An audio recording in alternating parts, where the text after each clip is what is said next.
O Hora de Agir desta semana acontece no Rio Tejo. Um rio que desde que entra em Portugal, no concelho de Nisa, até encontrar as águas do Oceano Atlântico, está ligado à vida de milhares de pessoas. Um rio que enfrenta os mesmos problemas de outros rios. A poluição, a dificuldade de manutenção dos caudais ideais devido à seca, ou então este problema muito noticiado da gestão das águas do lado de Espanha. Na década da sustentabilidade, este é um desafio com o qual nós vamos ter de lidar. Mas hoje o programa é sobre um outro problema, sobre algo que está a acontecer debaixo destas águas. Um ataque brutal à biodiversidade aquática.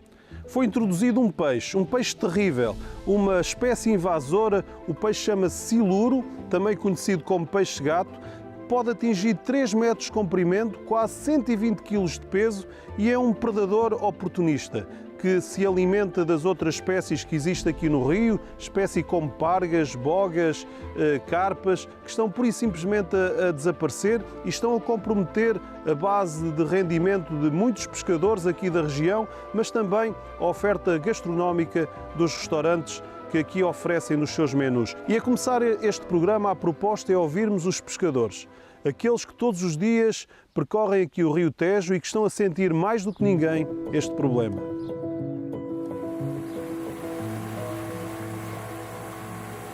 Eu digo que não dura 10 anos, não temos cá mais espécie nenhuma, só temos aqui. Ou peixes muito grandes, ou então só cirulos, não temos mais nada. A densidade populacional que isto tem e que está a aumentar diariamente é uma coisa louca. Nós deitamos na rede, às vezes só se apanha ciluros, já não se apanha do outro peixe. É aos 10, aos 12, aos 13, quando não é mais. Para além de ser um desastre para o ecossistema, é um desastre na pesca também, que as outras espécies, quer dizer, aumenta uma, as outras têm que diminuir, porque ainda são predadores, comem os outros peixes, como lagostins, como barbos, como bogas, como lúcios.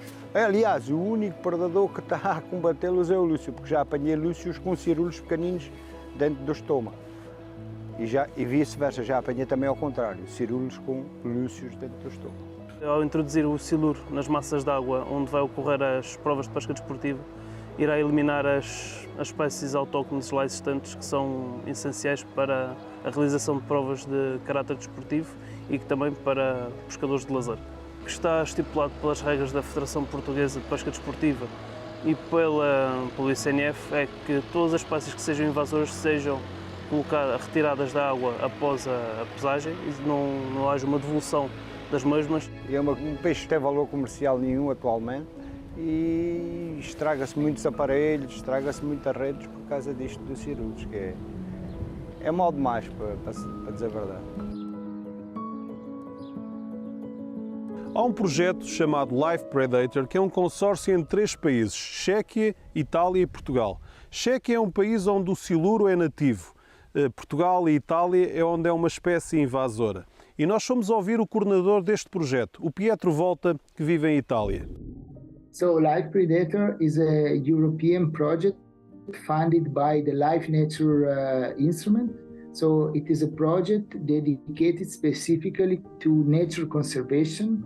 The big aim is to develop, let's say, a multiple strategy, so composed by different aspects that will help to avoid the spread of the catfish, combat the catfish spread and control its population in lakes where it is also present.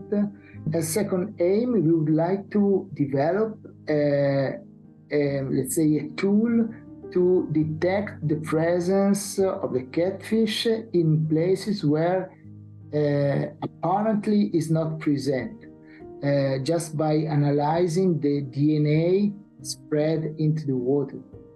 And a third aim of the project, and is very, let's say, ambitious, but we need to be like this, is to try to control or eradicate the catfish in some small lake belonging to the Natura 2000 network. We don't know what about will be, the future, of course, but the spread of catfish, we are very worried about this.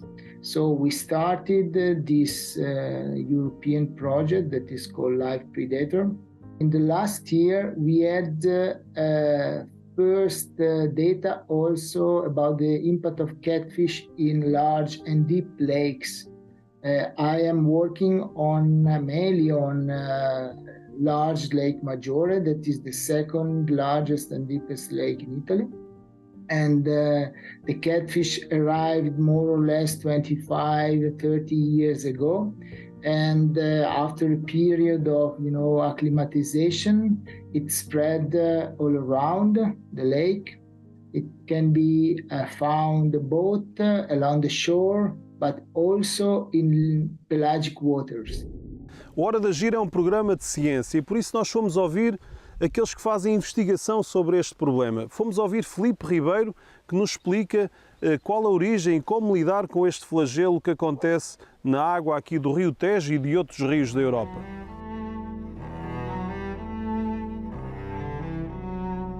O siluro é um peixe invasor, é um dos maiores peixes a nível mundial, é o maior peixe de água doce existente em águas europeias e é um predador de topo.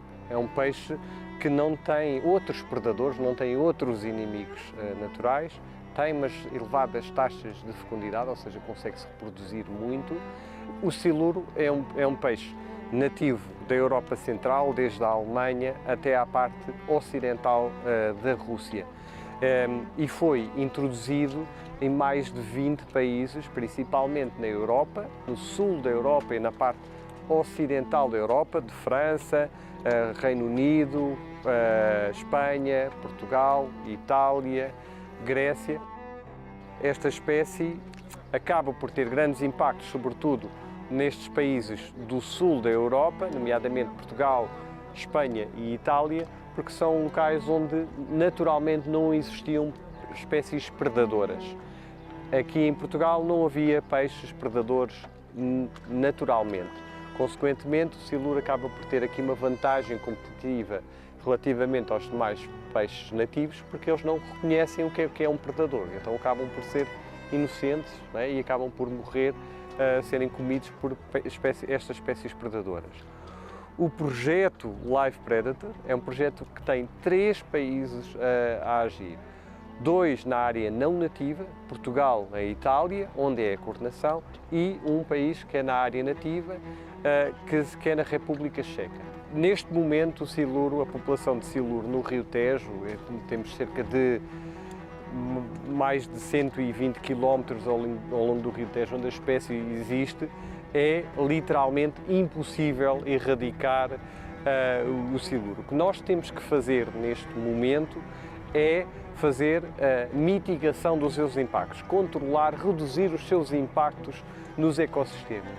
E, portanto, o que o projeto vai desenvolver ações de controle populacional, principalmente em áreas protegidas que foram classificadas porque têm valores naturais, espécies ameaçadas e que nós temos que fazer esse controle populacional. E depois, nas áreas que não são protegidas, trabalhar com pescadores profissionais para fazer essa remoção dos siluros, ou seja, mitigar, baixar populacionalmente a dimensão do efetivo do siluro. Por outro lado, os pescadores lúdico-desportivos, os pescadores que pescam ao siluro e a outras espécies, têm que ser sensibilizados para não devolver esta espécie à natureza. Eles têm que cumprir a lei.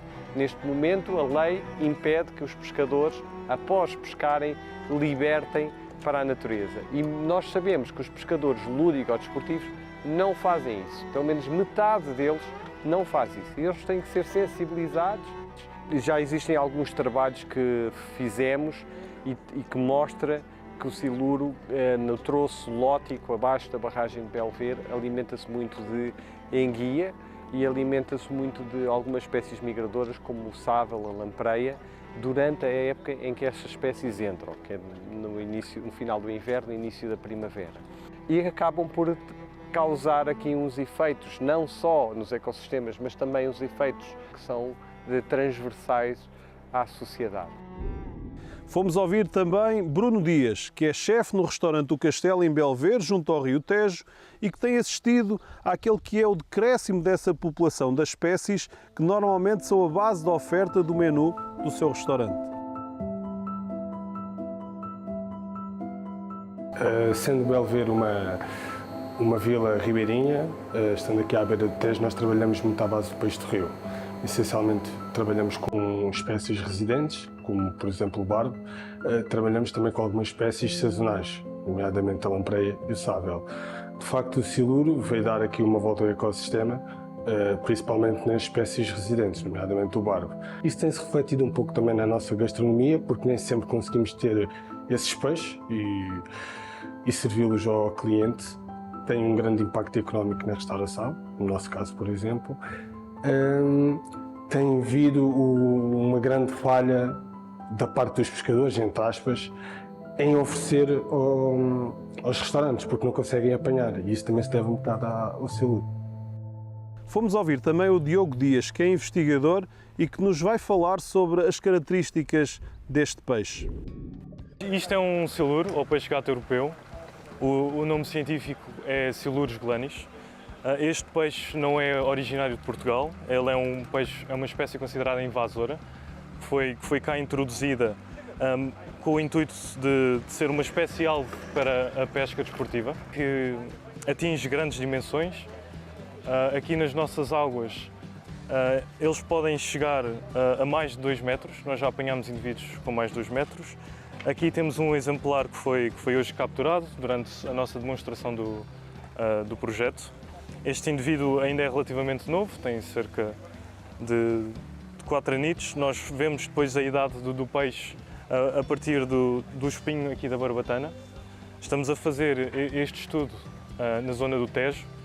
Este peixe foi introduzido há relativamente pouco tempo, existe cá há menos de 20 anos.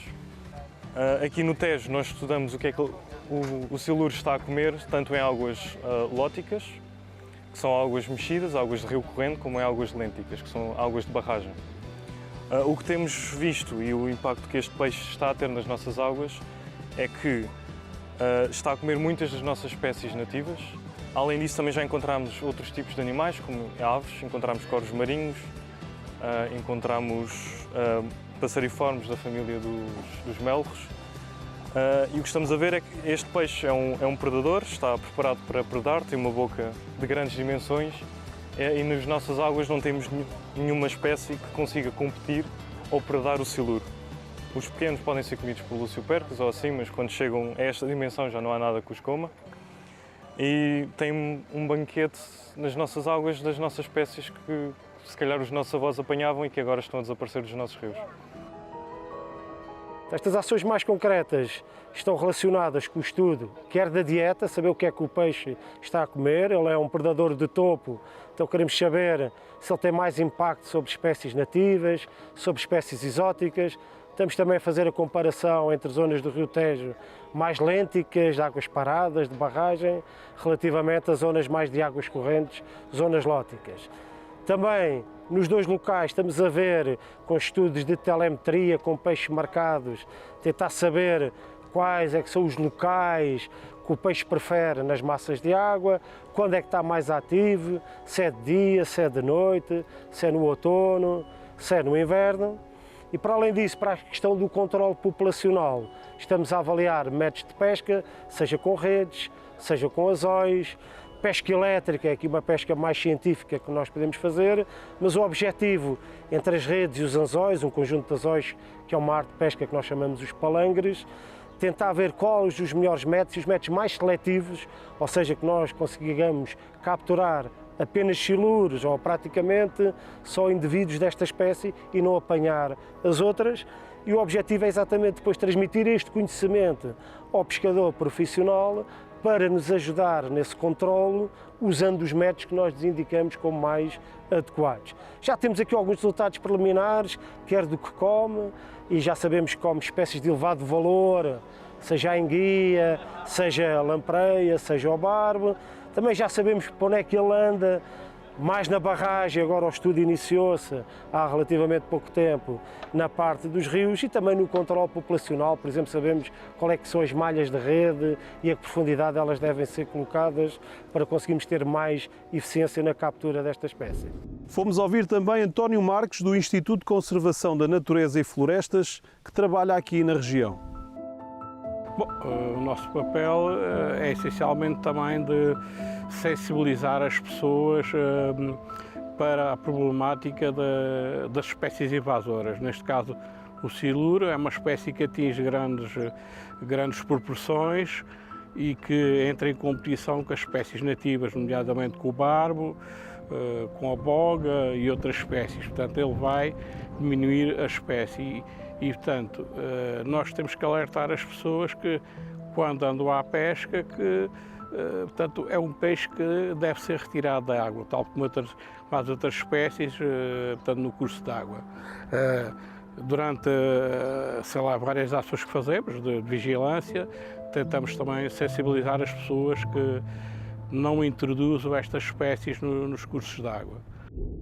O peixe, o siluro, não era daqui, não era destas águas, era de águas mais frias do norte da Europa, onde estes peixes se reproduziam muito menos. Chegados aqui a um ecossistema diferente, a águas mais quentes, eles ganham uma capacidade enorme de se reproduzirem.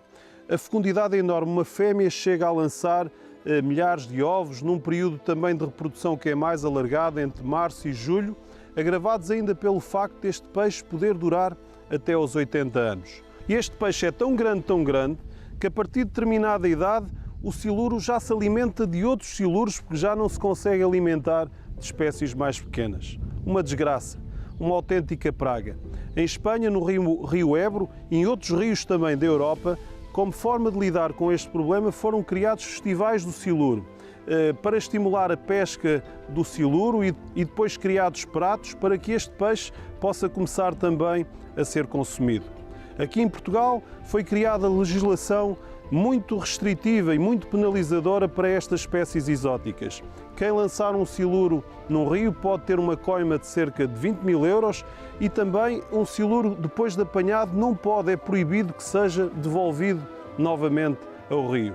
Mas nós, tendo em conta a dimensão do problema, em que a cada dia dezenas de milhares de siluros se alimentam de outros peixes, nós temos mesmo é que retirar o siluro destas águas, precisamos de medidas ativas para que isso aconteça o mais rapidamente possível. É que já não é só no Rio Tejo, há siluros também no Rio Douro. Este foi mais um Hora de Agir, um abraço amigo e até para a semana.